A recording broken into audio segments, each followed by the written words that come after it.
Good evening, and welcome to another Mothman-podcast. Tonight we're going to go into the files of back in 1963. And these are the NASA files. A NASA astronaut returns with chilling information about the Earth. And we're going to bring you this information tonight. Welcome to the Mothman-podcast. Cooper would find a mystery that he kept secret for 40 years. He told nobody about his discovery in all that time, not even NASA. Instead, he worked covertly to decipher his discovery. Yet with his time running out, Cooper passed on his enigma to a friend. Finally, we know the shocking puzzle that Cooper saw as he gazed back at the Earth, and we're gonna share it with you. So, we won't keep you waiting any longer. The 1950s kicked off the space race between America and the Soviet Union. At the end of the decade, the Soviet Union was well in the lead. Thanks to successful missions such as the launch of the Sputnik projects, the National Aeronautics and Space Administration was created in America during 1958. With the Soviet Union racing ahead, NASA needed to quickly fire back with their own successful space missions, especially after the Soviet cosmonaut Yuri Gagarin became the first human in space in 1961. The contest between the two nations was set. Who would land on the moon first and place their flag? Who would take that first? One giant leap for mankind. After a number of NASA successes, it led to the fateful mission for astronaut Gordon Cooper. Leroy Gordon Gordo Cooper Jr. was born in Shawnee, Oklahoma in 1927. Cooper was taught how to fly planes from a young age. Due to the Air Force not accepting new applicants at the time, Cooper enlisted in the Marines instead. However, Cooper would eventually find himself in the U.S. Air Force. During this time, Cooper would also get a degree in aerospace engineering. This led him to becoming a test pilot for the force.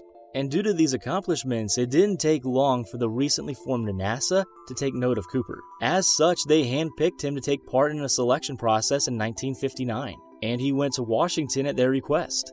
Cooper and the other 109 applicants found themselves going through the rigors of astronaut training. And finally, the grueling astronaut training and examinations paid off. 7 men, including Cooper, were selected for this secret NASA mission. The mission would be known as the Mercury Project. The public were told that the purpose of this mission had 2 reasons. Firstly, to send a man into orbit and return back to Earth safely, and secondly, to see the effects of space on the human body. However, for Cooper in the Mercury Atlas 9 mission, he would have an additional objective, one that led to a big discovery. In 1963, Mercury Atlas 9 was prepping to launch. Leading up to the blastoff, Cooper had named his shuttle Faith 7. Apparently, the NASA higher-ups weren't too keen on the name. They were already imagining the newspaper headlines if the mission were to fail. On top of this, they weren't too keen on Cooper. His relaxed demeanor concerned his NASA bosses. However, fellow space trendsetters stuck up for the crewmate. The Faith 7 shuttle was small and could only fit 1 man under 5'11" within its metallic shell. Luckily, Cooper fit this requirement. For this mission, NASA was going to send 1 man into space for an extended period of time. Cooper was instructed to observe any effects zero gravity would have on the human body. Then, after a period of time, he would return to Earth safely. And keep in mind, the public are only aware of these 2 tasks at the time. A lot of the mission objectives were classified. And it seems Cooper was instructed to do another task up in the dark void of space. He was told to take a lot of photos of Earth. He took over 5,000 pictures. But it wasn't just to shoot some pretty pictures. There was another objective involved in taking all of these space snaps. In particular, it centered around the Soviet Union juggernaut. Remember, during this time, the Cold War was underway between the USA and the Soviet Union. A lot of distrust between the two nations festered. Up on the ship, Cooper's camera had an extra feature when compared to the average camera. It was able to register the magnetic field around the Earth. In particular, it could register magnetic aberrations across the Earth's surface. This allowed Cooper to search for hidden Soviet nuclear bases and submarines, which is something that frightened the US government. Cooper would then mark on a map where these potential locations were off the United States coasts. This was invaluable information for the US defense at the time. As Cooper was searching for these destructive areas, he found something else. Something that didn't make sense. He saw these magnetic anomalies through the camera. However, they weren't the correct size or shape to be nuclear holding facilities. Many were in the shallow waters around the Caribbean, which would rule out both nuclear bases and submarines. This riddle grabbed hold of the space adventurer. He had to find out what these bizarre marks were. Cooper charted on another map all of the anomaly locations. Near the end of the mission, disaster struck. The Faith 7 was hit by many technical issues. The automatic gyroscope and control system no longer had any power. The shuttles were designed to automatically take care of entry back into Earth's orbit. Previously, Air Force legend Chuck Yeager described the Mercury astronauts as, quote, spam in a can, end quote. This was due to the fully automatic control on the shuttles. Back on the Faith 7, Cooper had more big problems. On top of the automatic system failing, the temperature in the shuttle and carbon dioxide levels were both rising rapidly. Cooper wasn't left with any choices. He knew he had to fly the shuttle manually back to Earth. He drew lines on the windows of the shuttle in order to use the star constellations as a guide for his location. Years of learning to fly were absolutely paying off in his time of need.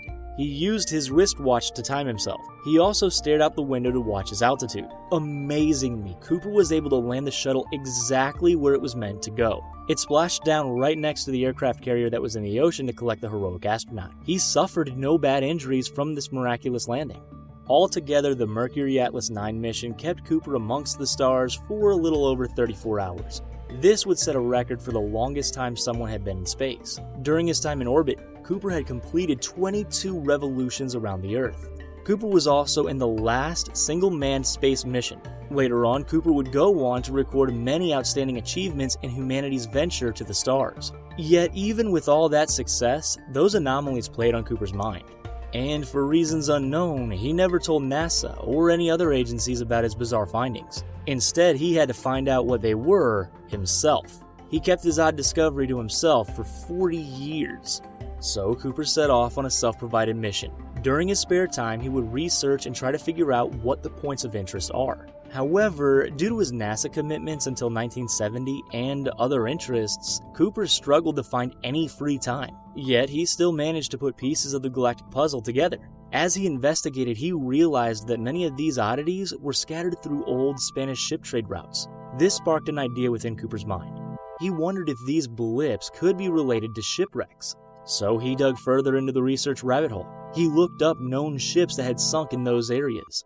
From what he found, the research seemed to suggest that he was right. He even found out what items certain ships were carrying before they fell to the ocean floor.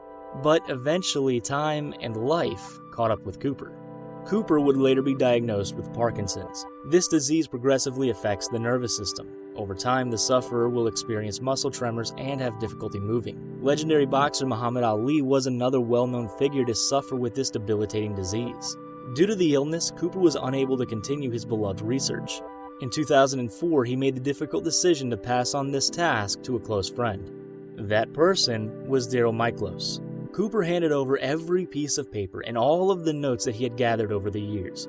He asked Miklos to figure out this conundrum that had been hounding him for 40 years. Miklos promised his dear friend that he would. The following day, with the mission of delegation complete, Cooper passed away peacefully. Cooper originally met Daryl Miklos on the TV talk show, The Merv Griffin Show. Cooper was a guest on the program alongside Daryl's father, Roger Miklos. Roger was a treasure hunter that made some major discoveries over the years, some worth hundreds of millions of dollars. However, he was also accused of bribing officials for permits.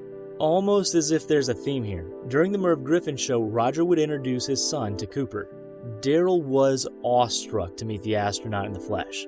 The two would go on to become good friends, so much so that Daryl Miklos and Cooper would share an office for many years. In the files that Miklos had inherited, he saw that Cooper had marked over 150 locations for possible shipwrecks. However, some of the marked locations were labeled as, quote, unknown, and that's something we're going to get into here in a moment. Armed with this mission, Miklos felt the burning desire to fulfill his mentor's request. Miklos has been involved in the historical shipwreck recovery business for over 45 years. He had a lot of resources and experience under his belt for this mammoth task. However, Miklos would need financing for these expeditions. All of that equipment is rather expensive, and this is where the Discovery Channel comes in. Immediately, Discovery agreed to film Miklos' expedition for a documentary series. The show was titled Cooper's Treasure. Considering the history of the research, it sounds like a fitting tribute to the man responsible for this treasure hunt.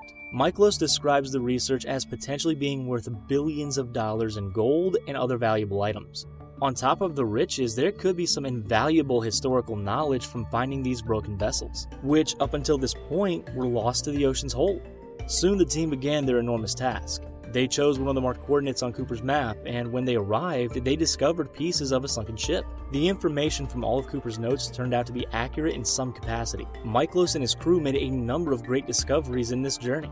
While they have found pieces of gold, they also found items of another nature. In one instance, they found a collection of cannons from the 1700s lying together on the seabed. The cannons are thought to have either been dumped by the ship in one go to lighten the load, or that they fell off during the sinking of the ship while it was swaying back and forth. They also found perhaps their most famous find, an anchor from one of Christopher Columbus's ships. This bower anchor is dated to have been used between 1492 and 1550. The historical adventurer was known to use anchors that looked like this for his seafaring ships. It weighs between a hefty 1,200 and 1,500 pounds. Miklos was also interviewed in regards to one discovery in particular. Miklos stated to the Daily Mail that he found an extraterrestrial spaceship in the Bermuda Triangle. The Bermuda Triangle already has a conspiracy-ridden lineage before this potential find. Miklos claims that he has never seen anything like this before. This object has obtrusions that are 15,300 feet long coming from its sides. What's interesting is the area where they discovered this vessel was the location that Cooper had labeled unknown. Cooper himself was a big believer in the existence of alien life, something which NASA distanced themselves from when he spoke in a public forum. Cooper made a lot of claims about the US government's interactions with life beyond the Earth. However, Miklos believes his mentor's allegations about the presence of extraterrestrial life. Perhaps this unidentified submerged object, or USO, discovery could help shape Cooper's claims. Or maybe it won't. We'll just have to wait and find out. Maybe aliens already live among us. Either way, Cooper's anomaly map has led to some great historical finds. Hopefully, it'll lead to many more. And that's it. Do you think the map will lead to any more discoveries? If so, what do you think the next big find will be? We're hoping for some more USOs, and if so, hopefully the aliens look more like Baby Yoda than Mars Attacks. Mars Attacks Martian. Anyway, leave your thoughts. Just another thrilling story about the Earth, astronauts, and the paranormal. I hope you enjoyed tonight's episode. I really believe that we have been visited, and it's all tied in together. So, until next time, I will see you on the podcast. Good evening from Mothman.